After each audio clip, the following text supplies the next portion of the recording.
विशेष कारण जे मैं इतना मिस्ता मिगी भी मार खान माड़ा पुत्र इतना माड़ी जनानी इसनिया माड़ी ती इसनिया कोई माफ ना कर इंसाफ है आना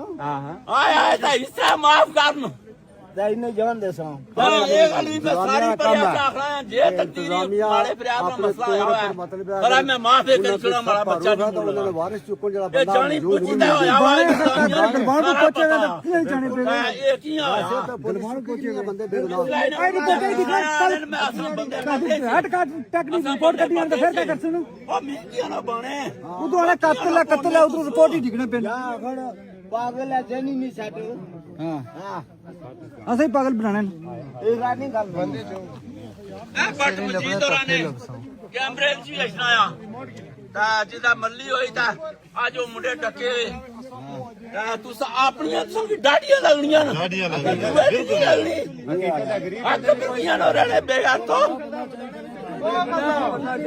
देखना बंदा माड़ा मरवाया ने विशेष कारण जे मैं इतना मिस्ता मिगी भी मार खान माड़ा पुत्र इतना माड़ी जनानी इसनिया माड़ी ती इसनिया कोई माफ ना कर इंसाफ है आना आए आए ता इससे माफ करन दाई ने जान दे सा एक अली पे सारी परिया आखना जे तकदीरी माड़े प्यार का मसला है पर मैं माफ कर छड़ा माड़ा बच्चा नहीं वारिस चुको जड़ा ये जानी पूछता है दरबार को पहुंचेगा नहीं जाने पे ये की है दरबार पहुंचेगा बंदे बेगुनाह आई रिपोर्ट दिखा मैं असल बंदे हट का टेक्निक रिपोर्ट कर दिया तो फिर क्या कर सुनो ओ मिल ना बने उधर वाला कत्ल है उधर रिपोर्ट ही दिखने पे पागल है जनी नहीं साडो हां हां असही पागल बनाने ए रानी गल बंदे जो ए पट मजीद राने कैमरे जी आया ता जिदा मल्ली होई ता आज वो मुंडे टके